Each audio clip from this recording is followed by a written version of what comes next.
Nagre-recruit daw ang ilang umano'y matataas na opisyal ng Philippine National Police sa kanilang hanay at ang mga retiradong general ng sandatahang lakas ng Pilipinas di umano'y para pabaksakin si PBBM.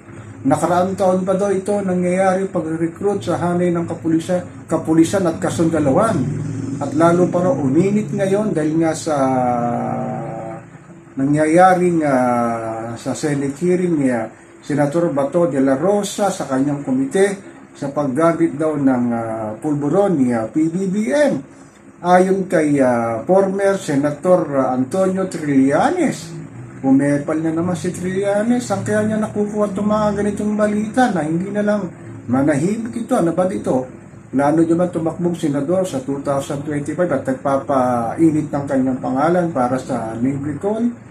Mr. Trillanes, ang hirap na po ng buhay ng mamamayang Pilipino, lalo na si Juan Pasang Cruz, walang humpay, nagpataas ng presyo ng bilihin at ng serbisyo publiko, tapos dinedemoralize mo pa itong mga, lalo na yung mga kapulisan natin, nagkasundaluhan, na ipinagtatanggol ang ating bayan dahil sa ganito sigurong sistema ng ating politika. Hindi na rin siguro nila malaman kung anong tama at mali dahil nga daw sa mga ilang opisyal na kinukumbisi sila para pabaksakin ang gobyerno ni PBBM. Ito talaga si Trillanes ewan ko ba, lagi na lang may sinasabing tungkol sa issue ni Tatay Digong at ang kanyang mga anak, tapos ngayon naman ang issue naman ng pabagsakin ang gobyerno ni Bongbong Marcos Jr. Ano ba talaga ang plano mong gawin, Mr. Senator? Ang hirap kasi ng ganitong mga binabalita mong kung wala itong katuturan or chismis lamang yata. Huwag ka na sanang magagawa sa social media at siguro kung plano mong tumakbo sa senatorial race sa 2025 ay pabaguhin mo ang pangalan mo dahil sa pagtulong sa mga mahirap, lalo na si Juan Pasang Cruz na hindi na alam kung saan kukunin at 3 beses sa isang araw na pagkain at ilapag sa mesa. Pwede ka naman makipag-coordinate sa mga dati mong kaibigan sa Senado na gumawa ka ng mga outreach program, lalo na sa nangyayaring pagtaas ng presyo ng bilihin. Siguro makipag-coordinate ka lang din sa DSWD ko anong dapat gawin sa mga kinakailangan ng mahihirap, lalo na ngayon ang init na ng panahon tapos ganito pa yung issue na pahiinitin mo.